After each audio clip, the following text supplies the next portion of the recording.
Boa tarde a todos, professores. Estamos aqui na Central de Mídias para transmitir para vocês uma conversa sobre violência, um assunto que é difícil para todos, difícil para mim. Sou médica da Secretaria de Estado da Saúde, coordeno o grupo de combate às violências do Estado de São Paulo e estou aqui para esclarecer algumas dúvidas. Existe um ponto de interação entre nós e vocês. Então, à medida do possível, eu vou respondendo as perguntas. No final, a gente vai ter um espaço para um bate-papo. E algumas perguntas que, por acaso, a gente não conseguir responder, podem ser encaminhadas via por e-mail e nós responderemos de acordo essa semana que vem. Podemos começar, então? Então, assim, dentro da história da violência, a gente vai conversar sobre as marcas da violência. Todos os nossos registros, qual a importância desses registros, as nossas estratégias e os próximos passos. Eu faço parte do Grupo Condutor de Combate às Violências do Estado de São Paulo. Nesse grupo, todas as áreas técnicas fazem parte. A saúde da criança, a saúde do idoso, a saúde da mulher, saúde do trabalhador, saúde do deficiente. A gente tem agenda com todas as áreas técnicas da Secretaria. Temos uma agenda fixa, que hoje em dia está interrompida por conta do Covid, mas a gente tem trabalhado para que nenhum assunto fique fora da nossa agenda. Semana que vem, depois eu vou passar o link para vocês, nós teremos uma webconferência sobre saúde do trabalhador, que será super importante para a gente. Dentro da Secretaria de Estado da Saúde, aqui eu estou mostrando para vocês o nosso organograma para vocês verem aonde que a gente fica. A gente fica ligado à chefia de gabinete, o que facilita muito as ações que a gente tem dentro da Secretaria e, juntamente, essa integração com a Secretaria da Educação, que é de extrema importância para a gente quando a gente combate a violência. Dentro da nossa proposta, toda essa proposta ela é feita a partir de organizações internacionais também. Então, somos ligadas também aos Objetivos do Desenvolvimento Sustentável, onde 4 objetivos são os primordiais para que a gente faça um combate adequado da violência, como a saúde, né, que é o objetivo 3, o objetivo 4, o 5 e o 16. Então, assim, dentro desses 4 objetivos, a gente consegue ampliar as nossas ações para que a gente tenha realmente o combate às violências. Dentro de todas essas propostas, a gente tem uma tentativa de construção permanente da violência como pauta dentro da Secretaria de Estado da Saúde e interagindo com outras secretarias também. Firmamos essas parcerias, como vocês estão vendo, hoje eu estou aqui conversando com todos os professores do Estado e a gente tem esse objetivo de ampliar cada vez mais as nossas atividades com relação à educação. Dentro de todos os objetivos, como eu falei para vocês, a gente tem que abrir frente a todas as violências. Então, a gente tem todos os representantes das áreas técnicas da Secretaria que levam como programas, projetos, a violência como pauta, né? Então, como eu falei para vocês, temos a violência doméstica como uma pauta importante. A gente tem um projeto Fênix, que é um projeto que faz o acolhimento de mulheres vítimas de violência que tiveram sequelas. Temos agora o projeto de vida, que também faz uma programação de acordo com a possibilidade dessas mulheres também terem um acolhimento a partir da atenção básica. Nós temos agora esse projeto com vocês, com um projeto com a escola. A gente tem a violência contra os idosos, pessoas portadoras de deficiência, os trabalhadores, né? Violência contra os trabalhadores, contra as populações vulneráveis, contra os privados de liberdade, que é um assunto super delicado da gente discutir, porque há violência em cima da violência, a população LGBTI+, e a violência contra as famílias, que a gente considera a violência contra os desaparecidos, porque as famílias desses desaparecidos, elas sofrem a violência porque a gente faz muito pouco por essas famílias. Então, a gente está tentando criar políticas referentes, onde a gente faz a prevenção de álcool e drogas, e para a gente conseguir construir políticas eficazes e adequadas a cada faixa etária e cada território. A gente tem uma ficha de notificação, eu não sei se vocês a conhecem, essa ficha vai ficar à disposição de vocês para conhecerem o conteúdo, e temos portarias que que obrigam a notificação em 24 horas de todas as lesões ligadas à violência interpessoais e autoprovocadas. Então, é de extrema importância que a escola, que os professores conheçam toda essa sistematização para que a gente tenha um apoio da escola com relação a políticas de saúde para essa população. Aqui são alguns números que é para a gente entender o quanto que a violência é importante, né, como um desenvolvimento biopsicossocial de toda a nossa população. A gente consegue entender que a gente tem, no caso, até 2019, 11.377 casos de violência dentro do Estado. Se a gente começar a olhar que o rosinha é o feminino e o azulzinho é o masculino, a gente vai conseguir entender que as mulheres ainda são as mais violentadas dentro do Estado, que sofrem mais tipos de violência. Esse gráfico ele é mais tranquilo, a gente consegue ver que o feminino realmente é o que está no topo de toda a nossa ciclo de violência. Quando a gente consegue ver a violência sexual exclusivamente, a gente também entende que o sexo feminino ele é o mais acometido por esse agravo. Esses dados eu estou trazendo apenas para ilustrar e para que a gente consiga entender toda a dinâmica que a gente tem que ter em matéria de revelação e acolhimento dessas vítimas de violência. Aqui a gente dividiu por faixa etária, para a gente entender que dos 0 aos 19 anos é um momento da vida de todos os adolescentes, de todas as crianças, que deveria ser o mais tranquilo e mais lúdico. E que se a gente consegue entender que a violência, ela acomete essa faixa etária de uma forma significativa. Aqui a gente consegue fazer um recorte vendo que de 0 a 19 anos é o momento que a gente tem o quê?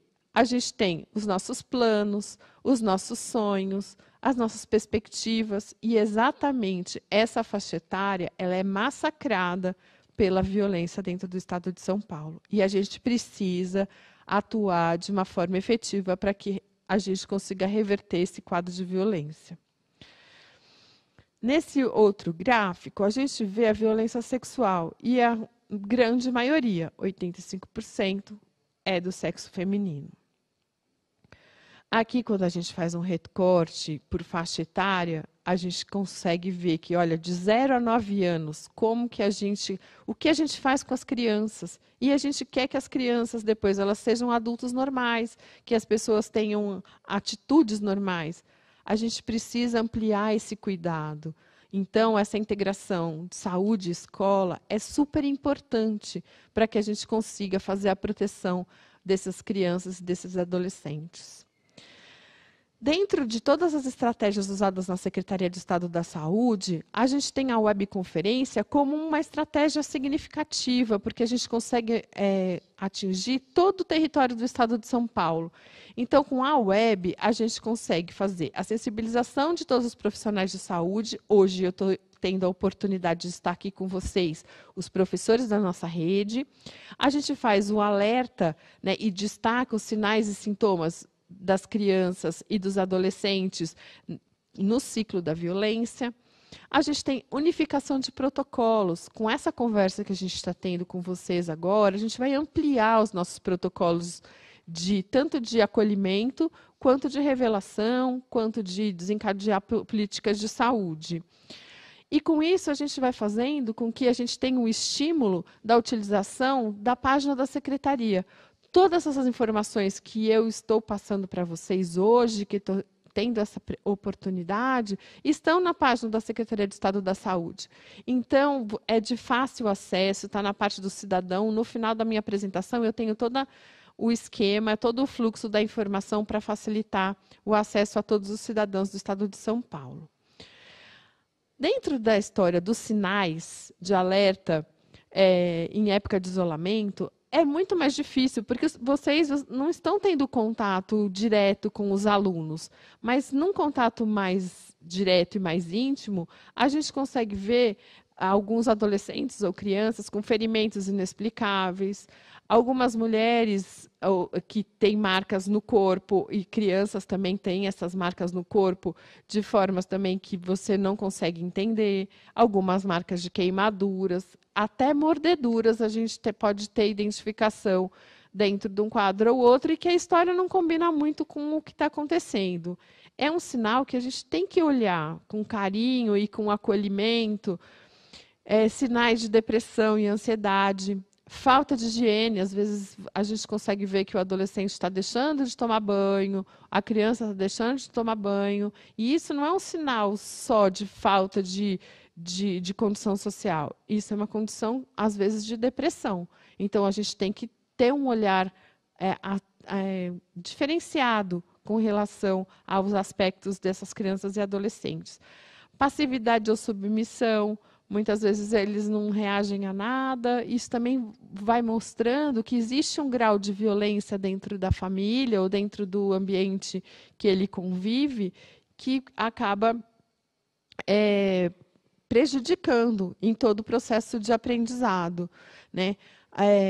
Na dificuldade de deambular, um aluno que nunca teve problema. Então, assim, o olhar que a gente faz para essas crianças e adolescentes é super importante. E medo de acompanhantes ou pessoas do próprio convívio também é um sinal de alerta.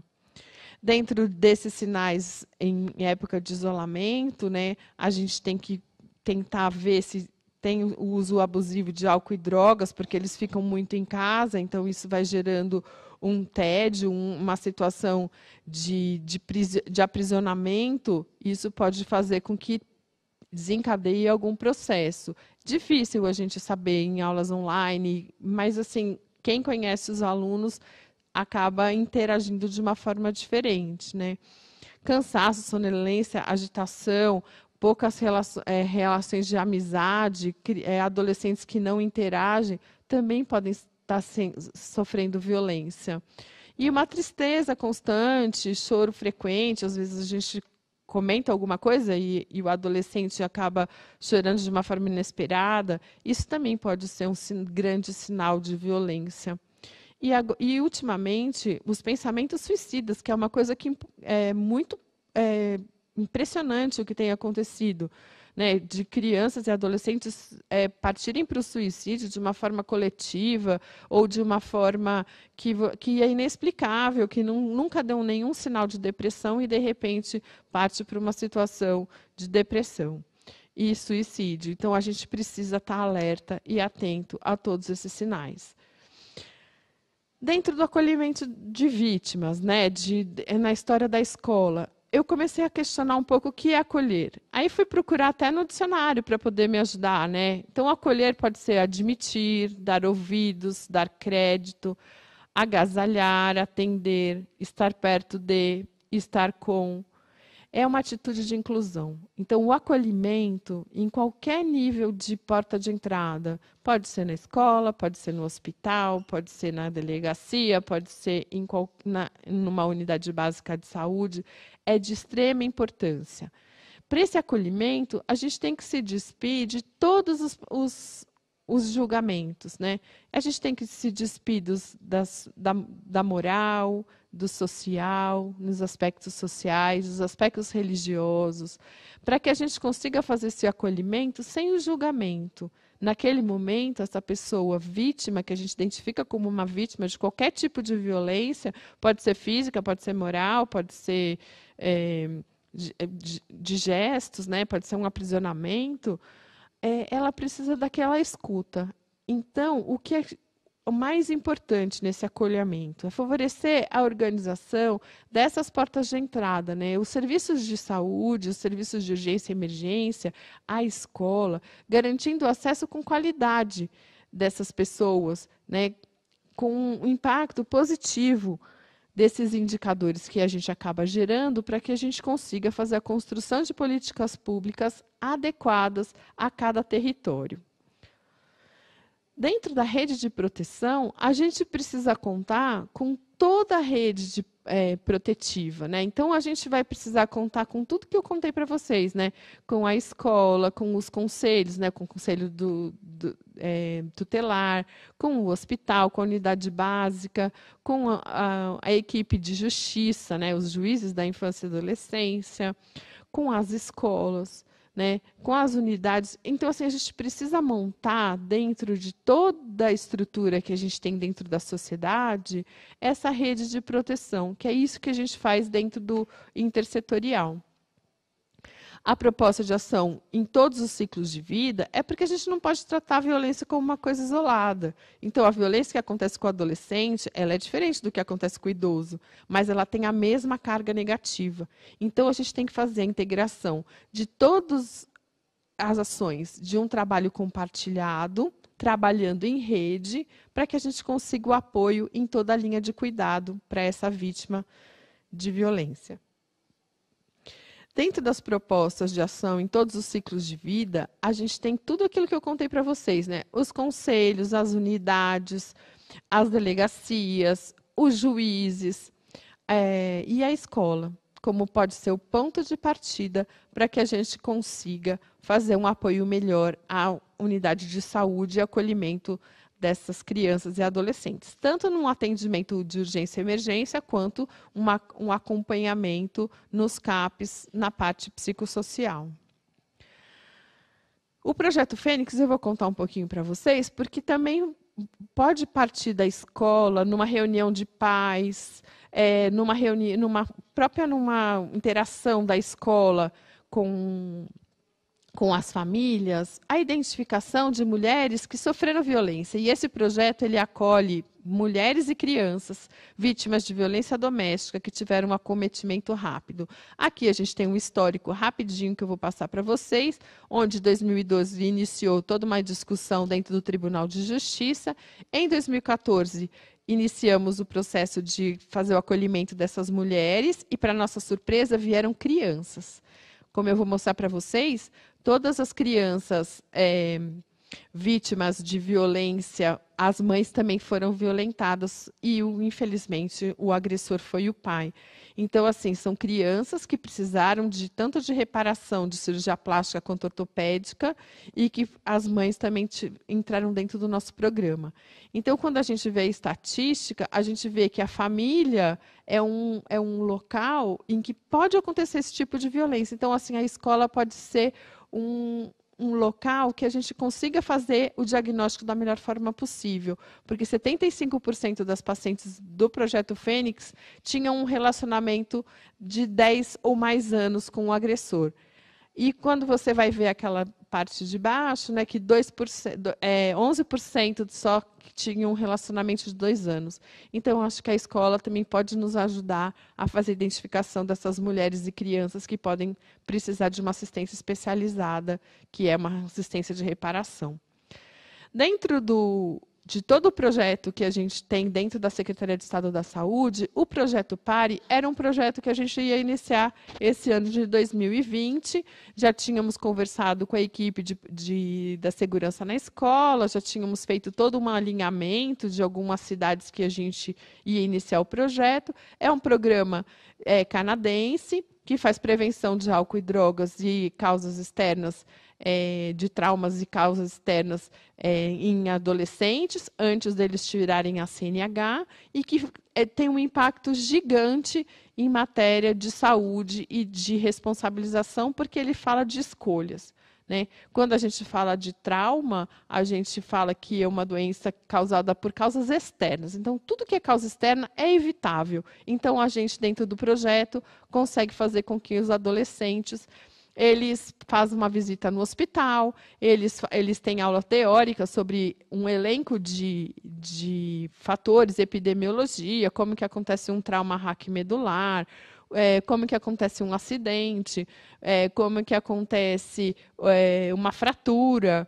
E eles têm essa possibilidade de ter esse contato com toda essa parte teórica. Eles têm uma visita dentro do hospital, e eles conseguem interagir com pacientes, e no final de toda a história, eles têm uma visita de pessoas que sofreram acidentes, né, na verdade, traumas por causas externas, e que não dão um depoimento de superação. Eles dão um depoimento do que realmente aconteceu com eles e de todo o sofrimento que eles tiveram e como mudou a vida deles, a vida do entorno e de toda a sociedade que eles fazem parte. Então, dentro dos nossos dados, né, a gente tem que, dentro de 1 milhão de crianças que sofrem e adolescentes que sofrem acidentes, a gente tem 4 vezes o número de sequelados. Então, isso é muito importante. Todos esses dados estão nas nossas apresentações e não, é importante que vocês leiam, que vocês entendam que é significativa toda essa ação do governo do Estado para que a gente faça a prevenção dos adolescentes. Quando as estimativas internacionais, né, ele mostra que cada criança que morre, como eu falei para vocês, 4 ficam sequeladas. Então, assim, é um número exorbitante, né? No total de 22.581% dos acometidos em 2018 eram motociclistas, num total de 26 óbitos. Então, é muito complicado a gente ter esses dados. Esses gráficos são ilustrativos para que a gente consiga entender que essa patologia de causa externa é evitável. E tudo isso a gente consegue mostrar com um número de óbitos que é exorbitante. Aqui a gente faz uma comparação entre várias patologias, né?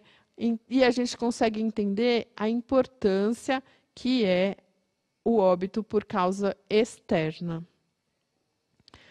Dentro do total anual de óbitos por lesão externas no estado de São Paulo, a gente consegue entender que a gente tem uma média de 20 mil óbitos por ano de causas externas. Então, tudo isso que eu estou mostrando para vocês são coisas evitáveis e que, dentro desse projeto, o Canadá conseguiu um impacto gigante. Aqui a gente compara algumas doenças, né, que a gente conhece, né, que é o azulzinho são as causas externas, o vermelhinho é a dengue, que a gente fica apavorado com a dengue, o HIV e o infarto. A gente consegue entender que as causas externas, que são todas essas evitáveis, elas acabam sendo mais significativas ou tão significativas quanto o infarto. Então, e são evitáveis. Lógico, você fala, doutora, mas o infarto também não é evitável? Lógico, se você tiver uma atividade física, uma alimentação saudável, evitar a obesidade, alimentação livre de gorduras, lógico que você está se prevenindo. No entanto, existem outras causas que podem causar o infarto. Já as causas externas é uma questão de escolha. É uma questão de você usar o capacete de uma forma adequada, não falar ao celular quando está dirigindo. O celular tem que estar desligado. Eu aprendi isso, vou confessar a vocês, participando dos cursos de PARE. Porque o que o agente do DSV ele acabou explicando? Que quando o telefone toca, a gente tem uma tentação de atendê-lo.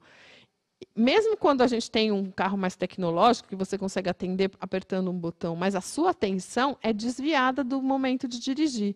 Então, o que eles aconselham? Desligue o celular quando entrar no carro, para você não ter a tentação de atendê-lo e cometer um crime, que pode ser um atropelamento, pode ser um acidente grave, que você pode acometer a você e a todos ao seu redor e às pessoas que estão transitando.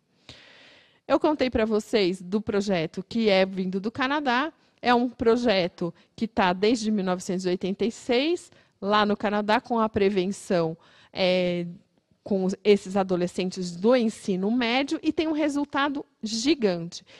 Foi trazido para o Brasil pela doutora Ana Helena Parra, em 2008, com relação à implantação, implantou no município de Ribeirão Preto, posteriormente a Unicamp gostou desse projeto e implantou em Campinas, e em 2013 foi a vez da Sociedade Brasileira de Traumatologia fazer o apoio completo para o projeto PARE, então eles também estão nos apoiando e fazendo contato com o Canadá todos os anos para que a gente tenha essa implantação dentro do estado de São Paulo.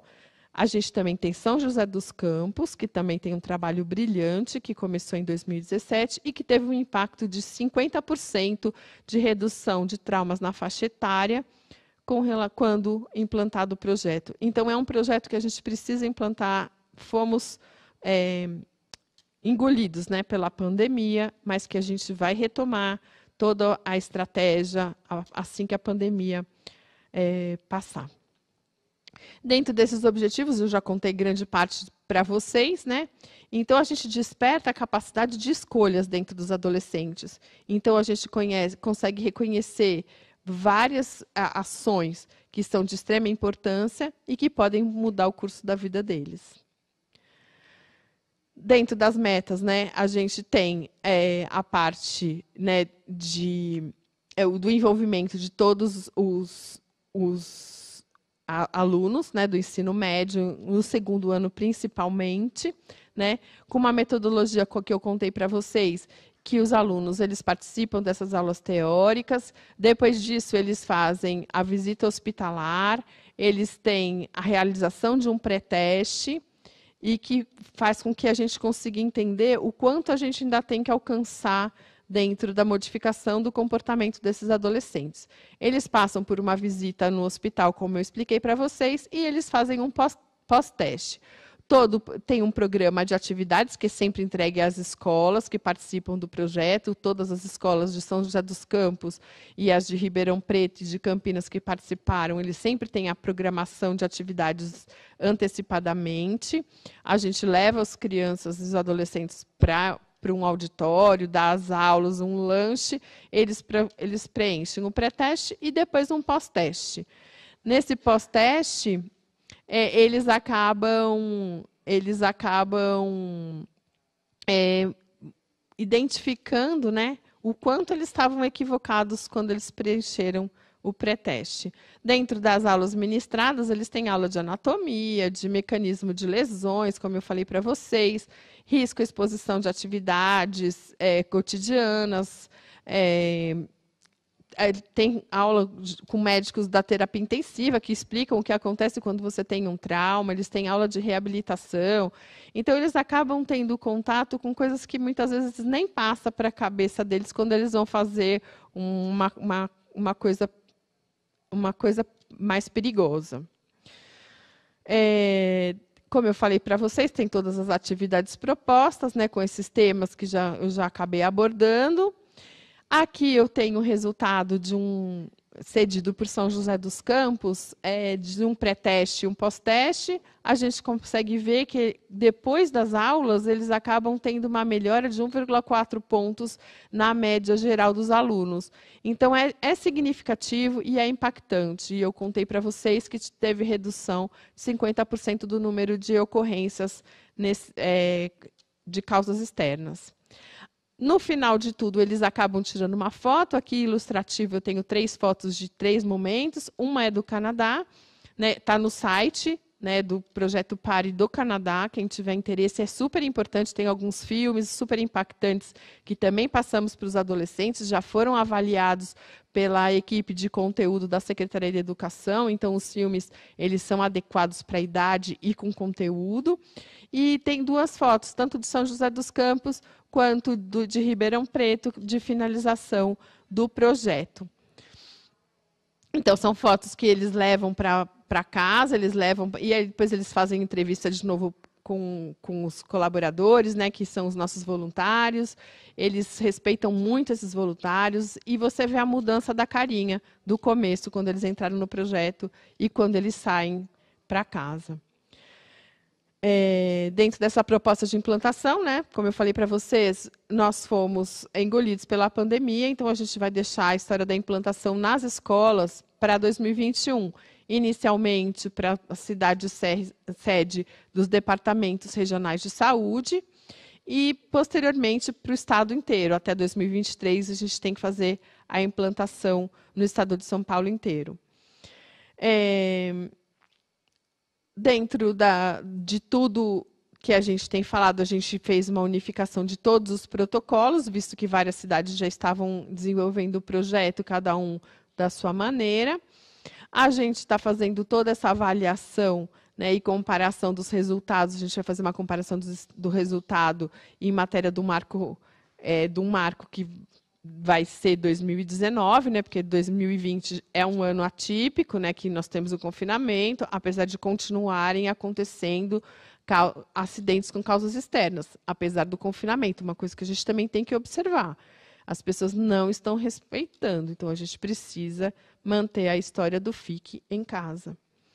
E a gente tem toda essa avaliação e monitoramento proposta da redução dos eventos ligados a causas externas. Então, é uma questão de uma política do Estado inteiro, né, que a gente precisa desenvolver o ano que vem.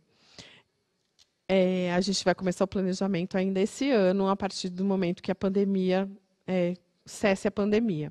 Aqui eu vou falar para vocês um pouquinho da nossa página. Dentro da página da Secretaria, a gente tem o item violências, tanto na parte de quando você entra na Secretaria, na página da Secretaria como cidadão, quanto quando você acessa pelo telefone. Então, o violências é o primeiro item quando você pega cidadão do lado ali do coronavírus.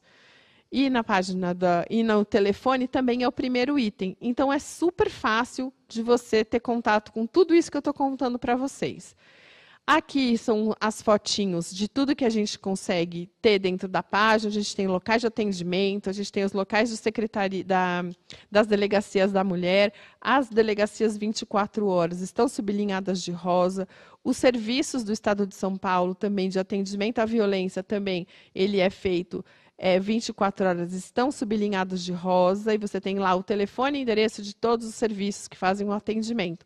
Você tem o CRAS e os CREAS, você tem telefones tanto do Ministério Público quanto da Defensoria Pública para que entre em contato.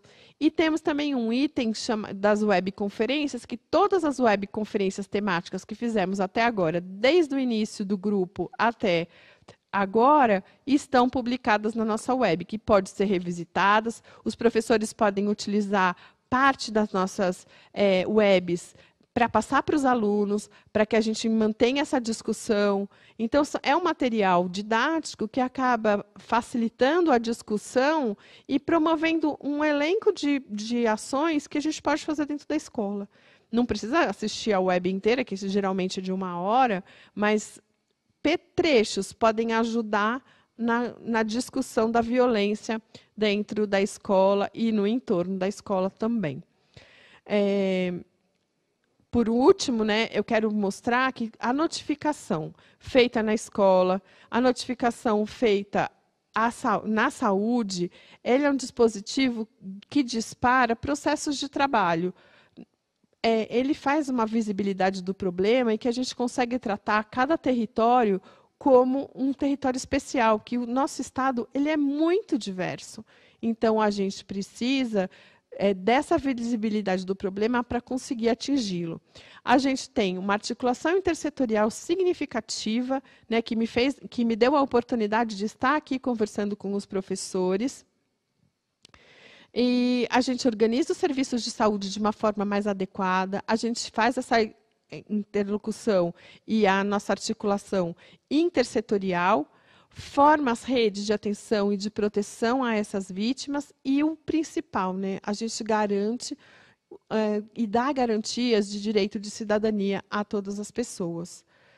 Eu queria agradecer muito, que eu tenho algumas perguntas que eu vou conversar com vocês. Meu nome é Silmar e aqui estão os meus contatos. Tem uma pergunta da professora Maria. Doutora, quando a senhora faz referência aos dados do Estado, que dá conta de 68% dos casos de violência que se dão contra com mulheres, esses dados englobam todos os tipos de violência? Sim. Eu só fiz o destaque, nos primeiros gráficos, eu faço menção a todos os tipos de violência.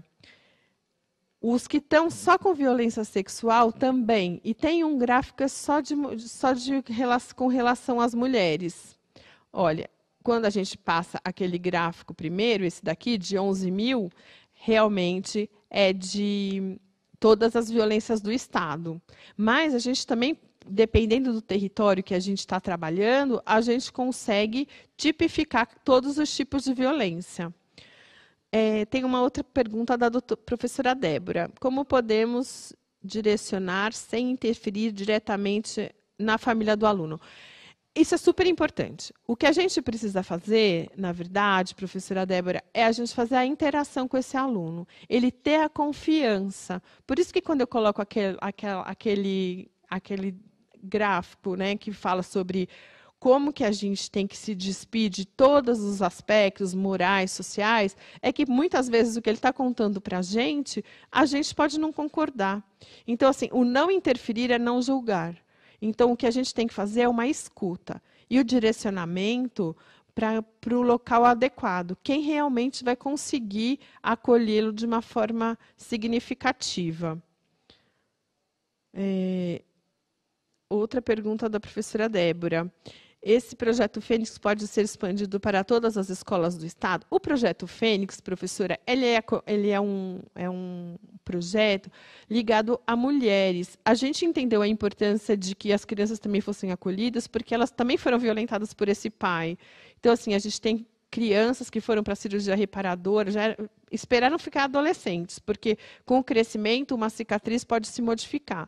Crianças foram queimadas pelo pai, a criança foi esfaqueada por esse pai e tem uma cicatriz gigante. Mas o fato dela ter sido acolhida por um serviço de saúde já tranquilizou essa criança e está tendo esse acompanhamento no serviço de saúde especializado. Mas qualquer acometimento grave que gerou qualquer tipo de deficiência motora, física, estética, pode ser encaminhado para o projeto Fênix, sim, a partir do Tribunal de Justiça. O professor Sérgio lhe pergunta como é feita a análise sobre os suicídios pelo confinamento. Então, a gente está estudando isso, professor Sérgio. A gente tem conversado com a equipe de saúde mental e a gente tem visto que em algumas categorias, não os adolescentes, mas em relação a serviços, a gente tem tido maior número de suicídios do que a média de anos anteriores. Em referência à saúde do trabalhador, a gente vai discutir isso na segunda-feira, dia 18, na saúde do trabalhador. Temos mais alguma pergunta?